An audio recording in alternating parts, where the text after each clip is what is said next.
Good morning, everyone, and welcome to episode 25 of our Saved You a Seat webinar series. I am Ellen Crema, the brand marketing manager at SoftPro. I am actually filling in for Leslie Wyatt, our director of regulatory compliance.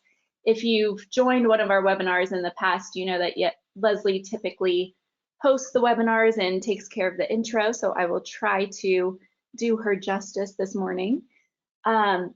Just a couple housekeeping items. As a reminder with today's webinar, we will be emailing all of you, anyone who registered for the webinar after today's event, with a recording of the video and any other resources. So if for whatever reason you have to hop off halfway through or you want to revisit the material later, we will be providing a recording to you. And today we are going to be covering the topic of reporting. So that includes how reports can help provide insights to improve your business, standard and custom reports that are available in your SoftPro software, and more. We have Lisa Manginelli, our SoftPro business analyst, with us today, who will be covering this topic for you. So I will go ahead and pass it over to you, Lisa. Thank you. Good morning, everyone. I am happy to be here to talk about reports with you. So we'll just jump right in. All right. So we'll start with the idea that there are over 100 reports located throughout the application, designed to help you monitor productivity from opening an order to remittance and everything in between. Reports that come in the application are located here in ProForm. There's lots here to look at, as well as ProTrust. There are some reports in the 1099 module. There are reports within SP Admin to help you monitor that activity. And there are reports in the ReadyDoc tree. A lot of people think that they're documents, but they are not. Our settlement statements are also handled by the reports team, as they are reports. And so the default reports, what we call default reports, the package, is you'll see here it's in a folder called default. Those are our core reports that are available with the application out of the box. As soon as you have Select installed, these are present. And then we have our supplemental package. It was created to allow customers to receive enhanced reports and new reports that were not available in the default package. But this also allows customers to not need to upgrade in order to get any enhancements that have been added to the default.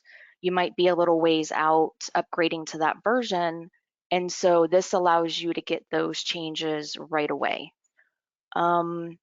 And so I want to say that the supplemental package is updated every 6 weeks. And so you'll want to sign up for our doc portal. And you'll want to make sure that you turn on your notifications. And so I'm going to show you how to go about doing that. So you're going to want to go to softprocorp.com. You'll hover over supports. You'll come down to documents and report downloads. You will click there and you will come down here, visit documents portal. If you have an account already created, go ahead and log in and turn on your notification to receive the supplemental package, which I believe is under national. If you don't, you can create an account by signing up here, create your account. Once it's been created, you can go ahead and turn on your notifications.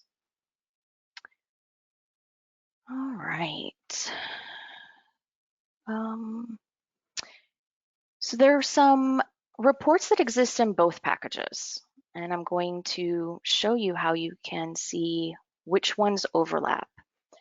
You'll see that anything in the supplemental package has the word supplemental behind it. So you'll see that there's an orders by contact report in the default package, but there's also one in the supplemental, and this is a differentiating factor.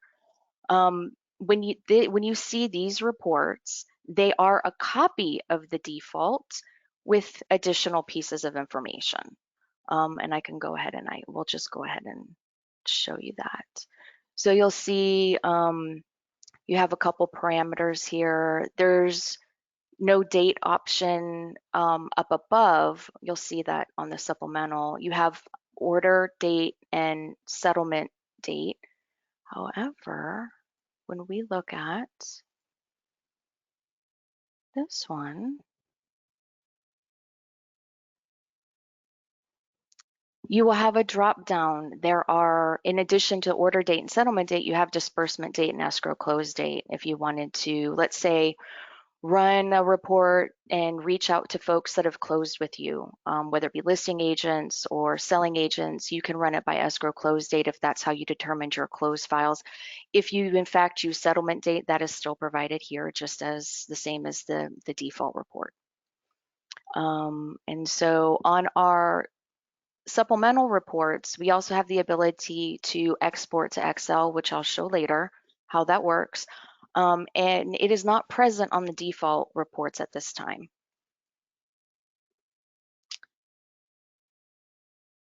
I wanted to mention that there are a couple items that kind of happen in the background with default reports that it's not super apparent when you are running them.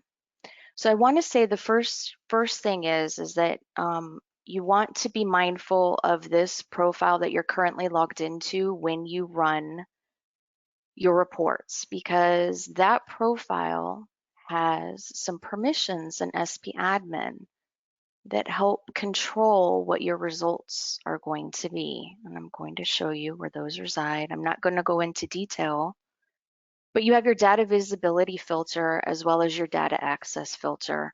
This will determine how and what your results will be when you run the reports. So please be aware that that happens.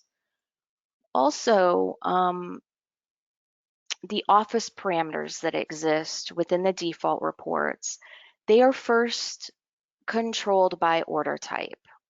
So if you have an order type of title only and you're running a report and looking for using an escrow office, an office parameter, what it's going to do is it's going to look to see which contact is filled into this title office field.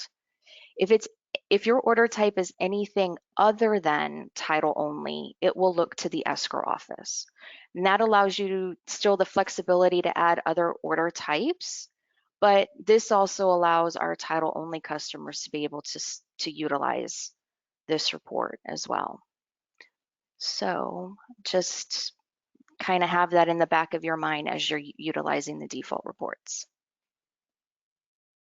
So to the big topic at hand, how reports can help you gain useful business insight. We have some awesome reports to help you out. We will start with, let me go ahead and close these items out. We're going to go ahead and start with, I think one of the things that I get asked about the most is, how do I know where my business is coming from? This is your friend, the marketing source reports. You have different date options. Again, it depends on, how you do business. So you can have settlement date as closed, escrow close date, or even order completed date, meaning, you're absolutely done with everything. You've issued your policy. That might be how you determine a closed order. You could go ahead and select your date range. In this case, I'm going to go ahead and select April. With our reports, you can either type in the day or there's a little calendar provided. If you need to get back to prior months, you can do that by clicking on the month. If you need to go back to a prior year, click on the year and it will zoom out. Here we have group by. So we have it set to marketing source, which seems to be the common thing that folks want to group by in this report, but you have other options. You can have the main contact of the marketing source. In this case, it will be the marketing source company followed by your main contact. So they work in conjunction with one another if you want to group by that information. We also have marketing rep, but this is all contingent on your contact being marked the marketing source on the contact screen. I'm going to go back up to the default. You have the option to include canceled orders, you could check for just commercial only, which is your checkbox on your order entry screen. Cash only, same situation. You could choose to pick one marketing source, rep, etc. Again, this has the ability to export to Excel. So we'll go ahead and run this. It brings back a lot of information. Even though we said go ahead and group by marketing source, it'll still bring your main contact back, your marketing rep, your buyer name, etc. The one disclaimer or item that I want to put out there is that there is a revenue column so that you can see how much revenue is being generated per marketing source. However, this is for informational purposes only. This does not track posted revenue. I will get to our revenue report in a little bit, but there are some different situations with this revenue depending on what you select in the parameter. You'll see that there was a parameter. And it is based on any items that are paid to the T contact, the A contact, depending on what you've selected. They are not posted. So again, it's just for information. Please do not rely on this for revenue reporting. And just to be clear, when I say marketing source, what I'm referring to is when you are looking at your contact screen, you have the ability to either, check this box, or you can go back out and utilize the little star here. So if you highlight, click the star, it has marked it as a marketing source. Oh, moving on, the daily report. This is a great report. It's kind of a snapshot or a dashboard, if you will. Gives you a lot of information all at one time. This report will track any orders that have come in, any orders that have closed, any that are scheduled to close utilizing the settlement date fields, and any that are canceled. Now I say this pretty plainly. You have the ability to decide what your closed orders are, and you have the ability to decide what your canceled orders are. So you might do business in a certain fashion that maybe you don't use escrow close date. So I'm going to go ahead and rerun this. Let's say you only do title only. So maybe title completed date would be how you would want to track your closed. And again, if you're, let's say, title only, maybe how you cancel an order is the title status of canceled. That gives you the flexibility so that no matter what kind of business you're doing, you should be able to utilize these reports. Now, if I include order details, what it's going to do is the summaries that appear on the first page, it will give you all of the orders that comprise those counts. But I'm going to go back, I'm going to cancel, and I'm going to rerun, and we'll go over the details a little bit more. Okay, so this looks at your counts as we discussed, but it also goes over various date ranges. So if you're running it through today, it's going to look back a few days.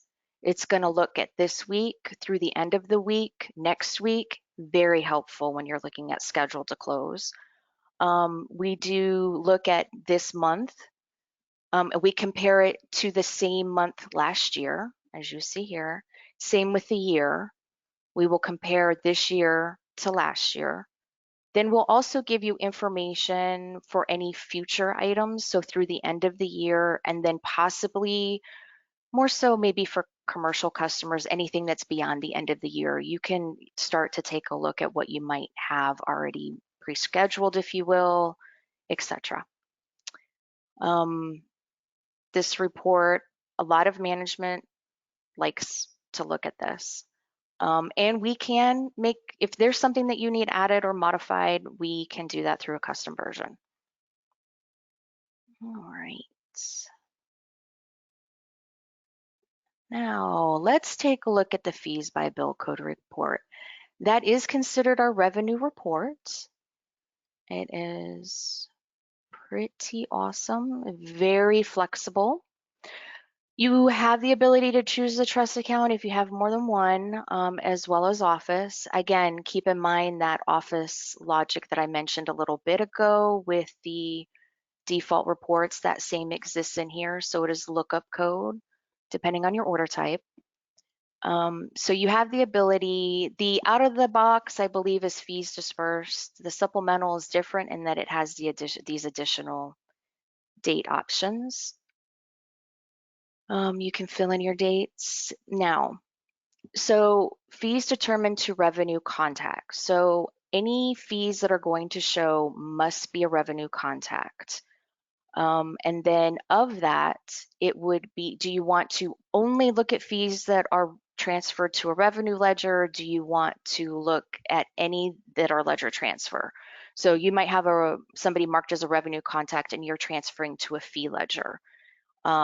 This would capture any of the ledger transfers or any disbursement. This would be checks, invoices, any of those items, anything that's beyond just isolating down to these two. If you use sent invoices in order to collect your fees, you can also include those by checking this box. Keep in mind the invoice must currently be in a sent status in order for it to appear on the report. You have the ability to filter by escrow officer. You have the ability to look at bill codes or bill code categories. Maybe you don't want to, you need all of them but one. Well, instead of doing that, if they're all listed under a specific bill code category, you could just select that, which will exclude the one that you don't need to check. So this might be an easier avenue for you to run your report. And there are many grouping options. We try to make this serve all of you the best way that you would want to see the information. So bill code is just bill code, but when you see office, comma, bill code, it's going to first do it by office, and then the secondary grouping is bill code. And that same concept holds true for the others. We'll go ahead and we'll leave it as the default. This is always there, the details. That's typically what we hear from folks that they want to see. If you uncheck it, it'll just give you totals. There is an Excel format, and then there are programming notes on all of our supplemental reports. So in the supplemental, if you have a question at any time about how something's working, you can click that box and it'll let you know. Let me go in and put some dates in here so that we can see what data is being returned.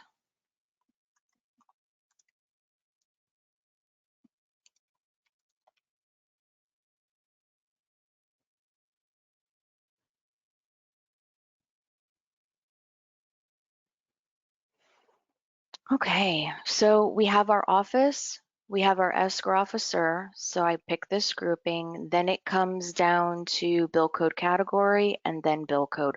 Whatever grouping option that you select will appear up here underneath the report title. But then it gives you a breakdown of each of the fees that have been posted or posted in the register or sent on an invoice.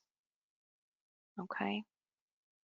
And so all of this is one transaction for $2,862.92, but this is the breakdown. So when you go in the register, this is the amount that you see posted.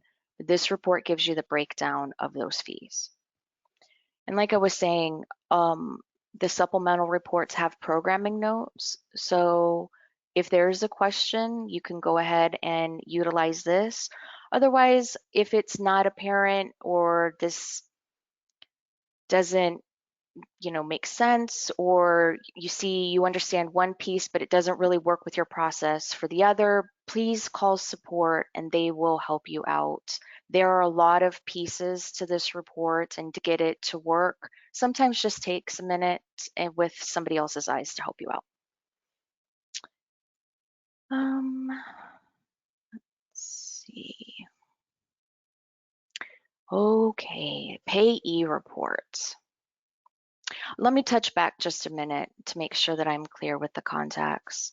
When we talk about revenue contact, it is this box right here. You want to make sure that if you want the fees to end up on that fees by bill code report, that you do check this box. All right, now let's talk about the payee report. So the payee report is for you to find out how much has been paid to a contact for a specific period of time. So maybe you need to track to see how much is going to an abstractor. But this report also works and is beneficial for 1099-M issuance. So you have different dates. You have transaction date or clear date. Typically, most customers use transaction date unless they're looking for something. And I will go ahead and we'll plug in some dates. This is what I need. And I will go ahead and I'll pick settlement agent since we were just talking about those amounts being there. You do have to pick a contact type. However, let's say you have other. There's something specific that you want to find under the other contact. You will select other here, and then this allows you additional filtering. Let's say you have a notary under the other contact, etc. You would then see notary, and it will populate based on what you've selected in the second drop down. And I'm going to go back here and pick settlement agents. You could pick a specific transaction type. There are grouping options. If you're not sure what the exact name is, you can use a wildcard. This also helps out if you have variations of your payee name. And so I'm going to go ahead and run this so that you can see what is returned. So you'll have order number, the payee name, the address, responsible party, your transaction amount, the date, what type it is, so forth. If there was more than one, there will be a sum at the end. So this is helpful. It gives you a snapshot of all the totals. Let me go back and rerun this report and show you where the 1099-M feature is right here. So let's say you needed to do 1099 at the end of the year. If you're involved in that process, see if we have any. I do not, but it works in conjunction with the box on the contact screen right here. It is this 1099-M box. If you have this box, you can utilize that parameter. If this box is not checked, it will not pick it up. But we do find that that report is helpful for anybody issuing 1099-Ms. Now, tasking reports. So you ask yourself, I want to know what items need to be completed within an order, or I want to know how much has been done. Then you utilize the tasking reports.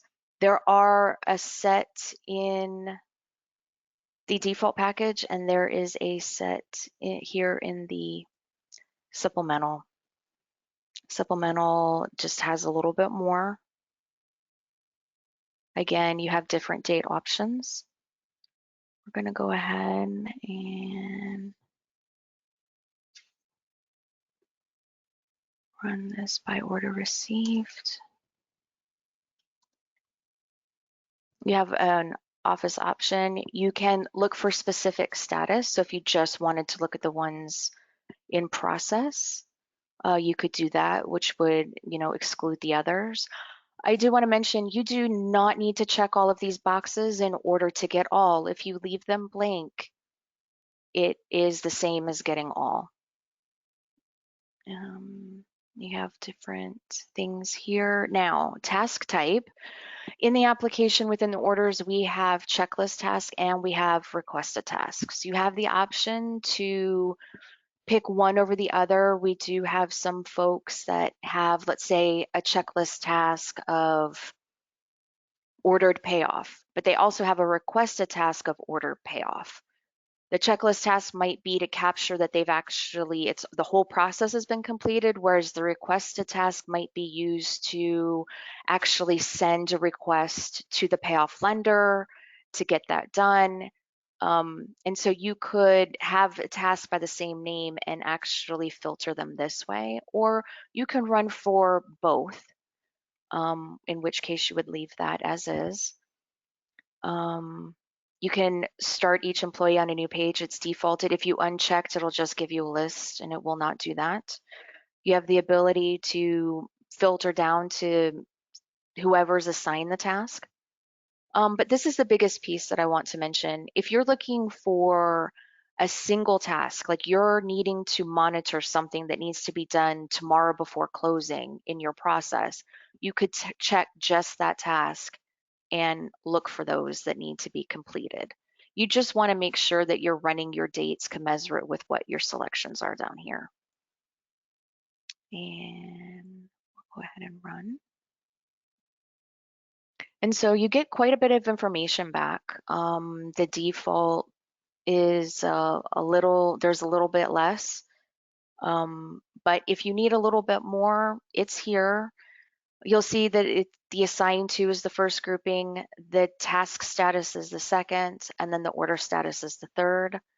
And then it gives you the tasks. So in this case, I have a receive payoff task that needs to be completed. So it came on here because it's an open task.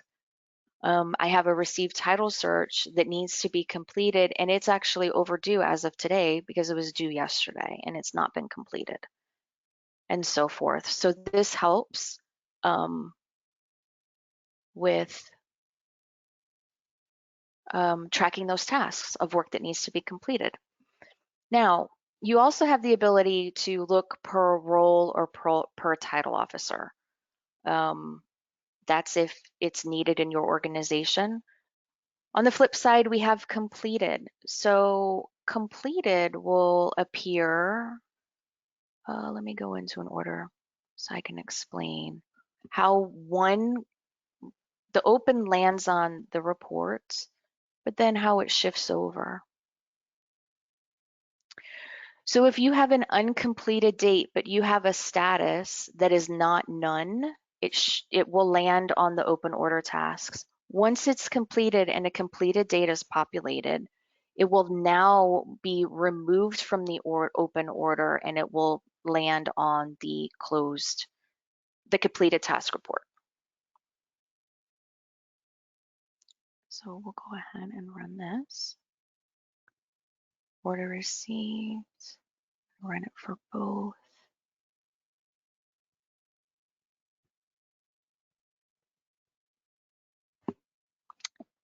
Pardon me, I need to change my days.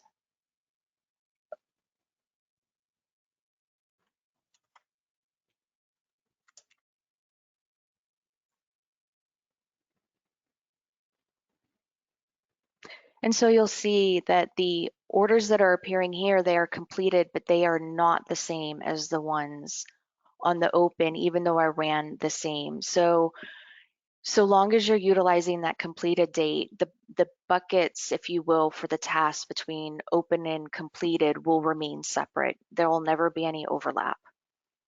And so you can utilize the completed from a production standpoint to see how many tasks have been completed by a person or in a specific time frame, which might explain some activity in other areas because folks were busy completing tasks for a certain part of the process in order to keep, orders going through. So that covers completed. Now there is one more report. We have had requests and it is in the supplemental package. It is the task turn time report. This task turn time report is great. It allows you to pick a date range and then you pick 2 completed tasks. And when you do that, it will give you the turn time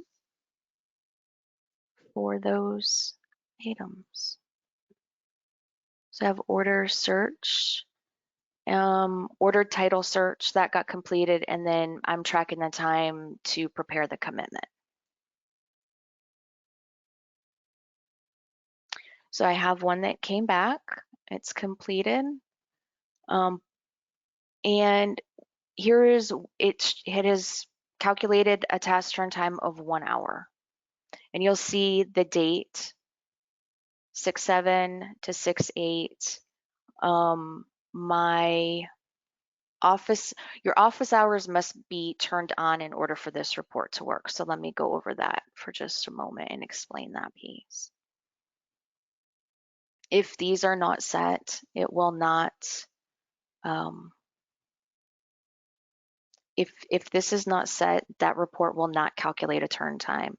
So you'll want to determine what your business start time is, what the end time is, etc. Make sure that it is, assigned to the appropriate profiles that you are running the report in, and all should be good.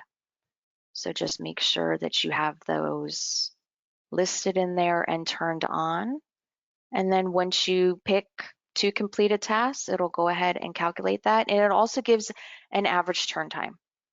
So you can see on average how long it's taking folks to complete those tasks. All right. Let's see. Okay. One other workload report that would be beneficial is the orders by employee. This is more geared toward, this isn't granular in so much as it's task driven, as much as it is, you can see how many orders a particular escrow officer has, or maybe a title officer. So for example, Lisa might have 10, but Bethany might have 2. Okay, so the next order or 2 that come in, if possible, might need to go to Bethany. And that's where this would come in helpful. Now use it this way.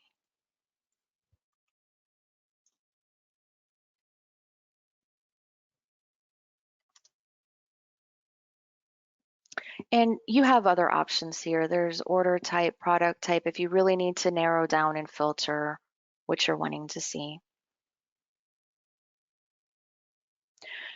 So this report will push a new escrow officer onto the next page. So in this case, Bob Richard is the first escrow grouping. However, Cody Martin is on the next page. So just be aware when you're running this report that that's the functionality. But you'll get lots of information here. So you'll see who the title officer is, escrow officer, settlement date. And if this information is populated, it will appear. So it's helpful to just see if maybe somebody has too much work, needs some help, or deciding on who should get the the next incoming orders.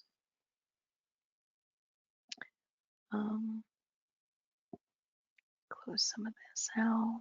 And so we are going to talk about orders by context. This is a very popular report. And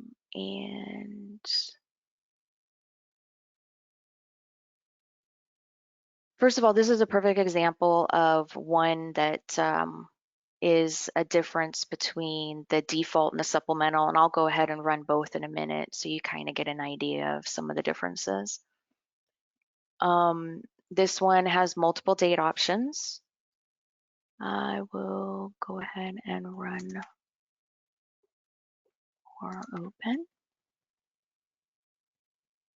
You do have to pick a contact, but I want to find out who my listing selling agents are for that time frame. I might want to send them a little note, maybe even give them a status on how some things are going. We'll go ahead and run this.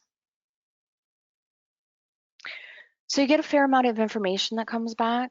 It will, in this case, it's doing the company name and then the main contact. You have escrow officer, title officer, all of your dates, your buyer, your loan amount. Now, this is a great quick snapshot, but I've had customers say, well, it's great that I have this information, but how can I actually send it to them? Well, I have a remedy for that. And again, I'm going to go ahead and run this.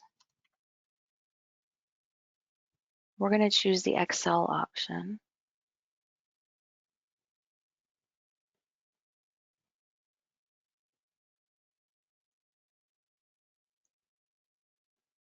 This will also allow me to show you how these should be exported. So when you see anything like this, this means that the Excel export format has been turned on. Please don't be alarmed. Then you'll come down to Export, Export as Excel. You'll decide where you'd like to save it.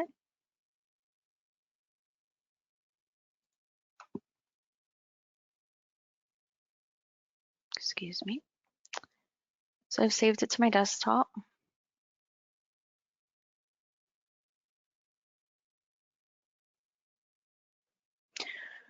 Okay, so here's the format. And one thing you'll notice is if you ever see these pound signs, just expand the column. I promise the data is there. But what I want to point out is notice that there is a lot more information. We do try to be clear about, in the programming notes on the supplemental reports, we try to be clear about what is in the Excel only. But you'll see that there's contact email, there are phone numbers, there's lots of information, but we also bring back, let's say, the property address so that when you go to send something, you can reference the property address when you're sending something back to whomever the contact is. So go ahead and take a look, and hopefully we've covered all of the information that you'll need. All right. So there's one other thing that I wanted to bring up that I believe that I've passed over is, so here's the supplemental, and let me just touch on this. Here's the orders by contact in the default.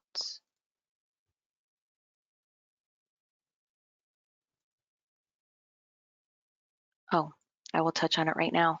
Anytime that you see two sets of date fields such that appear like this, where you're not choosing a drop down to select which date you'd like to run for, please know that if you were to populate all four of these date fields, that it is written in the background as an and statement, meaning that an order must qualify for the order received range as well as the settlement date range, that it's not an or. So sometimes you'll get no results and folks kind of get thrown off a little bit like that. It's because it's very rare that you're going to have an order that qualifies exactly for both of those date ranges. And so I just want to bring that up. I will run this. So as you can see, this is the default version, which is great, quick snapshot. But if you need a little bit more information, depending on the objective that you're trying to achieve, there's more information. So that is, in a nutshell, the differences between supplemental and default. All right, moving on to standard versus custom reports. Standard would be the default that we've talked about, as well as the supplemental. Custom is when you have a situation that's not covered by the default reports, or it's a very specific item that is needed in your process. We can build custom reports, whether it be running using a default or supplemental report. You might run this and say, you know, I really don't need the escrow office, but what I need on this report is the title officer. Well, we can take a copy of this report and we can get rid of the escrow office and add the the title officer, in which case you'll get something from the BA that will look similar to this. And it's basically a communication tool for us to make sure that we're removing the information as requested and we're adding in its place what's being requested. So we can do that, but it is still considered a custom report because it would be specific to your needs, but we'd never overwrite the existing reports. So what would happen is you would get a report called marketing source, but it would exist in your custom report tree, which is indicative of having your serial number on it. And that is how you would know. So let's say the default reports work great, but you need something that is not in the system. We can handle that too. So long as the data is in there, not a problem. But let's say I need a report called abstractor information, and I want the order number, the order received date. I need both parties' names, be it the seller and buyer. I also need brief legal, property address, county, search checklist, task due date, and then in this case for me, I was like, well, I want to see the initials. This lets me know that it got completed, who completed it. That's just an indication to me, even though that the completed date is not on here. My point being is it can be designed how you would like it. So in this situation, I might go ahead and like I use it dual purpose. I know that these two got completed. I could go ahead and then, get rid of these two, and I could send this one to my abstractor and say, hey, can you please go ahead and run a title search on this property? So it could be dual effort. In the case of my custom report that I would like it to handle a couple different objectives. And we can do that. Sometimes you'll find on custom reports that you have very similar needs, but you just need one more piece of information to make it multi-purpose. Definitely can handle that. When you send in a request or have a request, sometimes it's best if you lay it out how you want it to look, what particular order of information you want. Somebody might want the order received date before the order number. If you go ahead and you lay it out, then we will deliver exactly that. And if you don't, then the BA will contact you and ask you, how is there a preference in order of the columns? Would you like the column headers to be specifically named? Like you might not like escrow brief legal. You just want brief legal. That's okay. We will hammer those details out as the BA is reviewing the process. So now let's talk about the process a little bit more in detail. The default and the supplemental are supplied at no cost. These are always free. Make sure, again, that you're in the doc portal getting the updates for the supplemental. If you need a custom, whether it be a copy of a default or supplemental or completely what we call from scratch, then that will require a quote. But to initiate that process, you would contact support. Support will gather up the initial requirements. And sometimes we find that in contacting support, they can find sometimes the information that you're looking for. You might have to run two reports and you might be okay with that, or we might need to combine that information. But support will help you with that initial discussion. If a custom request is needed, they'll go ahead, gather all the details and send it over to the reports team. The report BA will review your request and hammer out the details with you, at which point then a quote is determined. The quote will be sent out to you. Once that quote is approved and we've got all of the pertinent paperwork back, we'll go ahead and put it into development, at which point you're looking at a 2 to 4 week timeline. We go and test first we do the development and then we test the reports twice to make sure that we've captured everything as you want it, but to also make sure that we're not getting extra data that is not required, needed, wanted, and so forth. So now with that, once the report is ready to go, the BA will deliver. They'll send you an email with a bundle, and they'll provide instructions and or ask you if you want assistance in installation, at which point the BA will set up a call and go ahead and help you with that. We ask that you review the reports then upon delivery within, a couple weeks, because sometimes you might find, oh, I got my report, but I'm missing a column. I really need this column. I didn't think about it when I first requested it. That's okay. We'll take care of it. Don't have to worry about another quote. And so we ask for timely testing and review of the report so we can go ahead and get those changes for you and get them installed so that you have everything that you need as quickly as possible. If you find that the report is not what you're needing after all, and you need to redevelop the report, then a new quote will be discussed. But we'll cross those bridges when we get there. A lot of the times we're pretty accurate. And again, sometimes it's just a forgotten piece of information, or somebody else takes a look at it and says, oh, this is great. We can use it for another purpose. I just need another column added. Not a problem. Just let us know.